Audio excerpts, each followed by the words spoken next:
मानने से कुछ नहीं होता कि हम भगवान राम, तो मेरा विषय तो होना भी चाहिए। आज मैं सक्षम हूं, मैं अपनी आवाज उठा सकता हूं। पहले मेरी कोई सुनता नहीं था, आज मेरी सुनते हैं लोग। तो मैं आज ही नहीं बोलूंगा तो फिर कब बोलूंगा? मेरा बोलने का विषय वही था उसमें कि भाई हम हमारे नेता अपने लिए बेहतर अस्पताल नहीं बनाए तो हमारे जनता के लिए कहां से बनाएंगे? नहीं तो रोजगार अगर होता तो हम दारू बेच के रोजगार नहीं, हम नशा बेच कर रोजगार नहीं खोजते, हम किसी का मर्डर करके रोजगार नहीं खोजते। अब आते हैं अगले सवाल पे, ठीक है? यहां से खेसारी लाल यादव जी मुस्कुराना शुरू कर दिए। कुछ कड़वा होगा अभिनव भाई। नहीं नहीं, सिंपल सा सवाल है। हाँ। आपको नहीं लगता है लोग मेरे बारे में क्या सोच रहे हैं, क्या कमेंट कर रहे हैं, क्या टिप्पणी दे रहे हैं? सोचते हैं कि नहीं? बस पहले ही इतना बताइए। नहीं, नहीं सोचते। आपके दिमाग में क्या चलता है? क्योंकि मैं अपनी सोच से यहां तक पहुंचा। मुझे लगता है कि हर आदमी को लोगों की सोचना चाहिए, लोगों की हित के लिए सोचना चाहिए। लोग क्या कहते हैं ये सोचने की जरूरत हमें नहीं है। नहीं तो मुझे लगता है कि अगर हम कहने पे जाएंगे ना, तो अगर 50 प्यार करने वाले हैं तो उसमें से 5 ही मुझे बुरा बोलने वाले हैं, तो मैं उस 45 लोगों को कैसे भूल जाऊं? मुझे लगता है कि अच्छा बोलने वालों की संख्या ज्यादा है, तो भाई मुझे उस विषय पे काम करना चाहिए। आप बागेश्वर बाबा से मिले थे? हाँ बिल्कुल। मिल के क्या फील हुआ? मतलब ऐसा लगा कि नहीं, ऐसा लगा आपको कि जो चीजें चल रही है लोगों के जेहन में, क्या वैसी दिव्य शक्ति आपको ऐसा महसूस हुआ या साधारण ही लगा? एक बात बताऊं आपसे, मैं क्या बोला कि जो चीजें जहां पर आस्था हो जाती है ना, वो कुछ भी होता है तो हाँ मुझे अच्छा लगता है। जैसे हमारे अंदर राम की श्रद्धा है, कृष्ण की श्रद्धा है, भगवान शिव की श्रद्धा है, तो जब हम मंदिर में जाते हैं ना तो पता नहीं हम अच्छा महसूस करते हैं, क्योंकि हम अच्छा सोच के ही गए हैं। तो आपके सोच पे हर आदमी का कैरेक्टर डिसाइड होता है, चाहे वो भगवान राम का हो या भगवान कृष्ण का हो या शिव का हो या ब्रह्मा, दुनिया का किसी भी इंसान के, हमारे सोच और हमारे मन में कितना श्रद्धा उस इंसान के लिए है और हम उसे भगवान बना लेते हैं। तो वो श्रद्धा पे डिपेंड करता है कि आपके अंदर उनके लिए श्रद्धा कितना है। और मैं श्रद्धा लेके गया था, हमें वो बेहतर लगे, हम उसी श्रद्धा के साथ आए, और जब भी हम मिलते हैं तो उनके साथ श्रद्धा के साथ मिलते हैं तो हमें वो बेहतर लगते हैं। जिस दिन से अपने मन से हम श्रद्धा हटा देंगे, मुझे लगता है कि वो हमारे लिए गलत हो जाएंगे। तो श्रद्धा बहुत जरूरी है किसी के प्रति। एक पत्थर के अंदर भी श्रद्धा होता है ना सर, तो भगवान नजर आता है। अच्छा, अयोध्या राम मंदिर से इनविटेशन मैक्सिमम ज्यादातर लोगों को गया था, कुछ एक लोगों को छोड़ के। बिहार में बिहार के ना तो किसी सांसद को गया था जो कि भोजपुरी इंडस्ट्री से उठ के गए थे, और ना ही आप लोगों को गया था। इस पे आप क्या कहेंगे? यही तो विषय, कहाँ कमी रह गई? यही तो विषय है कि हम बिहार के लोगों को और बिहार के नेताओं को या बिहार के कलाकारों को जगह कहीं नहीं मिलती। उसका रीजन है कि हम लोगों ने जगह पाने का कोई काम ही नहीं किया। मतलब कि आप अपने मुंह से कह रहे हैं कि नहीं, हमने नहीं किया। हमने जगह पाने वाली काम क्या किया हूं मैं? हमारे अंदर जो श्रद्धा होती है तो सर हम 10 लोगों का मदद कर सकते हैं, हमारी क्षमता जितनी है मैं उतना ही कर सकता हूँ। हमारे स्टेट में क्या बेहतर कर दिया है जैसे हमें जगह कोई दे देगा? ऐसा नहीं है। हम तो भाई एक आर्टिस्ट हैं, एक कलाकार हैं, तो कलाकार ठीक है, मैं एक भोजपुरी का कलाकार हूँ, एक रीजनल सिनेमा का हीरो हूँ, लेकिन वहाँ तो साउथ के भी लोगों को बुलाया गया था, वो भी रीजनल है। हाँ बिल्कुल। लेकिन देखिए मेरे कहने का मतलब कि किसी भगवान कमी रह गई है और बहुत अभी नहीं, किसी भगवान के पास जाने के लिए किसी की न्योता की जरूरत नहीं होती। वो हमारे मन में श्रद्धा होगा ना तो हमें कोई न्योता दे या ना दे, हम अगर श्रद्धा के साथ हैं तो मुझे लगता है कि हमें न्योता की जरूरत नहीं। और हमारा श्रद्धा है तो मेरे घर में भी राम है, मेरे पूर्वजों में राम है। हमारा राम तो ये ग्रंथ जो हमारा है ना, उससे हमें सीखने की ज़रूरत है, हमें उसे जानने की ज़रूरत है। मानने से कुछ नहीं होता कि हम भगवान राम को मानते हैं, मत मानो। जान जाओगे ना तो मानने की ज़रूरत ही नहीं है। तो हमें किसी चीज़ के लिए जानना बहुत ज़रूरी होता है, तभी हम उसके विचारधारा को, और जब जान जाएंगे तो अपने आप हमारे लिए भगवान हो जाएगा। रवीश कुमार को जानते हैं? हाँ, पत्रकार हैं, जानता हूँ। एक सवाल उनसे लेके है, उन्होंने 2 दिन पहले फेसबुक पे एक पोस्ट किया था, उसमें आपके भोजपुरी गाने का स्क्रीनशॉट लगाया था, आपका और पवन सिंह का, कुछ अश्लील गानों का, और उन्होंने ये लिखा हुआ था कि यूट्यूब में सिर्फ 2 ही लोग धुरंधर हैं, दो टाइप के, एक भोजपुरी इंडस्ट्री वाले और एक भजन वाले। लेकिन आपके गलत और जो थोड़े से अश्लील गाने थे उनका उन्होंने स्क्रीनशॉट लगाया था। अच्छा। कि 900 million views, 800 million views, 400 million views. तो वो कौन सी जनता है जो सुबह में स्वाति मिश्रा के शानदार भजन सुनती है और रात में वो गाने सुनती है? इस पे आप क्या कहेंगे?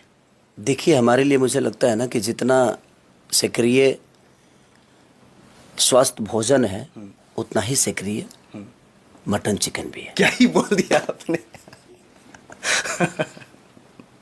मेरे कहने का मतलब कि जिंदगी जीने के लिए ना हर विषय की चीजें जरूरत है। ये बताइए, हम पैंट तो पहने हैं, फिर कच्छा क्यों पहने भाई? ये टी शर्ट तो पहने हैं, गंजी क्यों पहने? तो फिर गंजी क्यों पहने? तो जिंदगी जीने के लिए एक घर तो बना है, इस पर्दे की क्या जरूरत है? जरूरत हर चीज की है, हर चीज की एक जगह है। तो रवीश भैया हम लोगों के सीनियर आदमी है, वो हमारे गार्जियन है, उन्होंने अगर मेरे अंदर कुछ बुराई सोची है तो मैंने कोशिश नहीं, करूंगा। बुराई नहीं सोचा उन्होंने, अगर बस उनको जनता कुछ का लगा होगा, देखिए नहीं, नो डाउट, एक बुद्धिजीवी आदमी अगर आपके लिए कुछ गलत बोलता है, आपके लिए सही बोलता है, या आपके चीजों को अगर रखता है ना, तो हमें उस पर विचार करना चाहिए कि हमें उसे सुधारने की जरूरत है। ये नहीं कि हम रवीश भैया के पीछे पड़ जाएंगे कि उन्होंने ऐसा क्यों बोला। क्यों नहीं बोलेगा भाई? हम गलत अगर किए हैं तो उन्होंने बोला है, इसमें ज्यादा प्रतिक्रिया देने की जरूरत ही नहीं है मुझे। मैं कोशिश करूंगा कि रवीश भैया को अगली बार खुश करूं कि नहीं, रवीश भैया ने जो कहा, क्योंकि देखिए वो ऐसे पत्रकार हैं कि वो एकदम क्लियर कट हैं, उनको मैं बहुत सुनता हूं, मैं सब्सक्राइबर हूं उनका, उनको सुनता हूं मैं, और मुझे बहुत अच्छा लगता है कि वो आदमी, वो भी दिल से बोलते हैं, और दिल से बोलने वाला आदमी कभी गलत नहीं होता है। तो वो गलत नहीं है, उनको कुछ लगा होगा खेसारी के अंदर, चाहे वो पवन भैया के अंदर, चाहे किसी भी आर्टिस्ट के अंदर, अगर लगा होगा, उन्होंने रखा है तो वो बिल्कुल सही है। हम लोगों को उस पर काम करना चाहिए, हमारे उसी हिसाब से, जिस तरह हमें जनता को लगता है कि इन गलत है, अगर हम बोलते हैं तो हम गलत को, माने सही को दबाने की कोशिश ना करके, हमें लगता है कि उस सही को, हमें उस सही पे काम करना चाहिए। अगर वो गलती है तो उस गलती पे काम करके उसको सही करने की जरूरत है। अच्छा, बिहार में सत्ता परिवर्तन हुआ है, पता है आपको? सर आज थोड़ी हुआ है, पता है ना? हम 25 साल से परिवर्तन नहीं देख रहे हैं, खाली सत्ते में परिवर्तन हो रहा है, बिहार में परिवर्तन नहीं हो रहा है। हाँ। कभी वो बैठते हैं, कभी वो बैठते हैं, कभी ये बैठते हैं, हमें तो पता ही नहीं चलता है कब किसको गरियाना है और कब किसका झंडा लेके उठना है। प्रॉब्लम तो यहाँ है कि फंसी तो जनता है कि कब उनकी तारीफ कर देना है और कब उनको बुरा बना देना है। तो सब हर जगह तो पेरे वही जा रहे हैं, जनता ही पेरी जा रही है भाई। और 25 साल से सिर्फ कुर्सी का बदलाव हो रहा है, मुझे नहीं लगता बिहार में कोई बदलाव है। बात यह है कि अदर स्टेट में सरकारें बदलती हैं, हमारी यहाँ सिर्फ विपक्ष बदलता है, सरकार नहीं बदलती। सरकार बदलने की जरूरत नहीं है, आज के जनरेशन, सीएम वही रहता है। जनरेशन को ना ये बहुत मुझे लगता है कि हमारे बुजुर्ग जो हमें सिखाए हैं, हम आज भी उसी पे चल रहे हैं। नहीं, हम अगर देश प्रदेश घूमते हैं ना, तो हमें ये जरूरत है कि हम वहाँ के परिवेश को देखें कि वहाँ चेंज क्या है। प्रदेश उन्नति में क्यों होता है, कोई भी शहर उन्नति में क्यों होता है? कि वहाँ के हर जाति के लोग वहाँ एक दूसरे को अपने काम से मतलब रखते हैं, अपने रोजगार से मतलब रखते हैं, वो अपने आप को बड़ा करने की कोशिश करते हैं, क्योंकि उनके पास रोजगार है। जिस दिन से हमारे पास रोजगार हो जाएगा ना सर, ये रैलियां बंद हो जाएगी, क्योंकि किसी के पास वक्त नहीं होगा। और आपको रैली की जरूरत क्या है? आप काम करिए, आपको वोट मांगने की जरूरत ही नहीं पड़ेगी। आप अगर बेहतर काम कर जाइएगा ना, तो सर आपको किसी के घर जाने की जरूरत नहीं है, दुनिया आपके घर आएगी। आज राम को घर घर जाने की जरूरत है? बिल्कुल नहीं। लोगों ने अपने मन में बसा लिया, घर की तो बात ही हटा दीजिए सर। तो राम बेहतर किए तो लोगों ने अपने दिल में उनकी तस्वीर को बैठा ली, तो हम उस पे वक्त नहीं देते हैं। हम करते हैं कि फलाना बेहतर काहे ना कर। अरे भाई कहाँ से करिए? कर्पूरी ठाकुर को मैं लोग लेकर भजा रहे हैं, कर्पूरी ठाकुर को ये दे दिया, वो दे दिया। भाई तुम कर्पूरी ठाकुर कब बनोगे यार? अभी बनो ना, ताकि आने वाला जनरेशन आपको भी ऐसा ही सम्मान करे। आप कर्पूरी ठाकुर बनने की कोशिश नहीं करते हैं, कर्पूरी ठाकुर को हमें भजाना है। कर्पूरी ठाकुर ने ये किया, आप क्या किए? अभी अपना बता दीजिए कि आपने क्या किया। तो वो बहुत जरूरी है। मैं कुछ बोल देता हूं तो लोगों को लगता है कि सारी राजनीति कर रहा। मैं राजनीति नहीं कर रहा हूं, मैं सबको बुरा बोल रहा हूं। उसमें मेरे अपने भी हैं, मेरे गैर भी हैं। और बिहार की बात आती है तो भाई मैं बिहार की बात, बिहार के उन्नति के लिए बात कर रहा हूं। इसमें मेरा कोई अपना और कोई गैर नहीं है। खेसारी लाल यादव इकलौता वो कलाकार भोजपुरी इंडस्ट्री का कि जो आज सत्ता में बैठे हैं, वो भी राजनीतिक मुद्दों पर अपनी राय नहीं रखते। लेकिन खेसारी लाल यादव सत्ता में न बैठे हैं और ना ही अभी तक से इनका झुकाव किसी तरफ दिखा है। इसके बावजूद राजनीतिक टिप्पणियां भी करते हैं और बिहार के लोगों के लिए, उनके उन सारी चीजों के लिए, रोजगार वाले मुद्दे पे खेसारी लाल यादव बोलते भी हैं। स्टेज से इनका एक वीडियो भी वायरल हुआ था, पता नहीं कब का, जिसमें आप लोगों को बता रहे थे, सरकार पे टिप्पणी कर रहे थे, रोजगार पे बोल रहे थे। तो आपका राजनीतिक प्रेम क्या है? क्योंकि ये जब चीजें सोशल मीडिया पे चलती है ना कि खेसारी लाल यादव पॉलिटिक्स पे बोल रहे हैं बिना पूछे, ठीक है, मैं जबरदस्ती आपसे नहीं बुलवा रहा हूं, सहमति है तभी बुलवा रहा हूं, तो वो सोशल मीडिया पे चीजें चलती हैं तो लोग जानना चाहते हैं कि आपका झुकाव कहां है? नीतीश कुमार के तरफ, लालू प्रसाद यादव के तरफ, तेजस्वी यादव के तरफ, चिराग पासवान की तरफ, नरेंद्र मोदी की तरफ, आप कहां हैं? सर मैं जात का नेता नहीं हूं, मैं कलाकार हूं और कलाकार किसी का नहीं होता है। मेरा झुकाव सिर्फ विकास के ऊपर है। कोई विचारधारा तो आपको विचारधारा मुझे, मेरा विकास की तरफ है। अगर तेजस्वी जी अगर हमें रोजगार दे तो हमारे लिए सबसे बेहतर वही है, अगर नीतीश जी रोजगार दे देते तो सबसे बेहतर हमारे लिए वही है, चाहे वो चिराग जी दे दे तो हमारे लिए बेहतर। हमें तो रोजगार चाहिए भाई, आप बेहतर करके दे दो ना हमें, आप हमारे लिए बेहतर हो जाओगे। मेरा मानना वहां है। आज हमारे पास फ्लाइट हो, ट्रेन हो, हमारे पास सक्षम हूं, खेसारी चार्टेड फ्लाइट से जा सकता है, लेकिन हर आदमी नहीं जा सकता। मेरा विषय वो है, मेरे मम्मी पापा का विषय नहीं है कि मेरे मम्मी पापा का बीमार होता है तो अच्छा हॉस्पिटल नहीं है। भाई यहाँ हर आदमी मेरे मम्मी पापा की तरह है। मुझे लगता है कि हर आदमी के पास इमोशन है, दिल है, और यहाँ बिहार यूपी के जनता ने मुझे बड़ा किया है, तो मेरा विषय तो होना भी चाहिए। आज मैं सक्षम हूं, मैं अपनी आवाज उठा सकता हूं। पहले मेरी कोई सुनता नहीं था, आज मेरी सुनते हैं लोग, तो मैं आज ही नहीं बोलूंगा तो फिर कब बोलूंगा? मेरा बोलने का विषय वही था उसमें कि भाई हमारे नेता अपने लिए बेहतर अस्पताल नहीं बनाए तो हमारे जनता के लिए कहां से बनाएंगे? अपने बच्चों को तो ये लोग पढ़ाते हैं कहीं और, लेकिन हमारे जब ये अपने बच्चों को कहीं अपने राज्य में शिक्षा नहीं दे पा रहे तो हमारा शिक्षा कहां गया? तो हम तो बिल्कुल नहीं अनशिक्षित होकर काम करें भाई। हमारे पास ना ज्ञान होना चाहिए, ना हमारे पास किताब होना चाहिए, ना हमारे पास कोई विषय होना चाहिए, और ना ही बोलने की आज़ादी होनी चाहिए। तो ये तो सरासरी गलत है सर। मैं एकलौता खेसारी हो सकता हूँ कि खेसारी अपने परिवेश को बड़ा कर लिया। हर आदमी खेसारी नहीं ना है, उसका घर कैसे चलेगा, उसका परिवार बड़ा कैसे होगा, उसका बेटा शिक्षित कैसे होगा? आज बताइए 25 साल से एक भी वैज्ञानिक अपने देश में निकला नहीं। हम सिर्फ सामान खरीदना जानते हैं सर, बनाने वाला पैदा नहीं कर रहे। हम सिर्फ खरीद रहे हैं, बस ले लो भाई, पैसा है, इनसे खरीद लो, उनसे खरीद लो।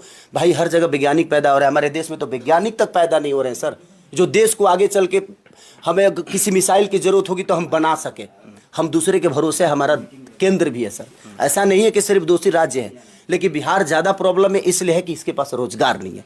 नहीं तो रोजगार अगर होता तो हम दारू बेच के रोजगार नहीं, हम नशा बेच कर रोजगार नहीं खोजते, हम किसी का मर्डर करके रोजगार नहीं खोजते। तो भाई उसके पास रोजगार होता तो ये सब गलत काम क्यों करता? नहीं करता। इसीलिए हम गलत चीजों में भी अपनी रोजगार ढूंढ लेते हैं और अपने परिवार को चलाते हैं। बस बात सीधा।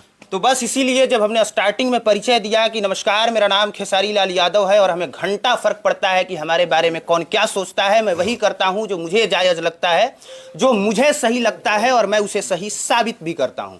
और आखिरी में जाते जाते आपकी जो फिल्म आ रही है प्रेम की पुजारम, उस पे प्रेम पे कुछ सुनाना चाहे तो आप सुनाइए, नहीं तो मैं सुना दूंगा। बस नहीं, आप ज्यादा प्रेम पे बोल पाएंगे क्योंकि यहाँ के प्रेम को ज्यादा आप समझते हैं।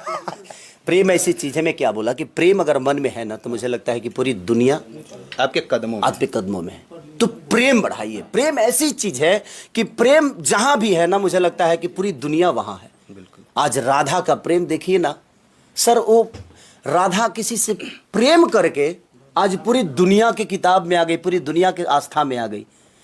उसने कोई मेहनत नहीं की, बस प्रेम किया। हर आदमी प्रेम करे भाई, लेकिन शाश्वत वाला प्रेम करे। यस, जरूरत यही है कि आप प्रेम कहाँ कर रहे हैं। प्रेम की परिकाष्ठा बहुत है, तो प्रेम की पुजारन भी वैसे ही है कि आप प्रेम कहाँ कर रहे हैं, ये आपका विषय है।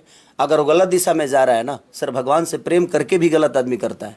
रावण प्रेम किया तभी तो भगवान के पास पूरी शक्ति उसके पास आई। प्रेम तो जरूरी ही है, अच्छा करने के लिए और बुरा करने के लिए भी प्रेम की जरूरत है। हमारे लिए अगर कोई मरता है, मारता है, चाहे वो किसी का मर्डर करे, चाहे किसी का घर उजाड़ दे, तो सर वो मेरे से प्रेम करता है तभी तो मेरे आदेशों का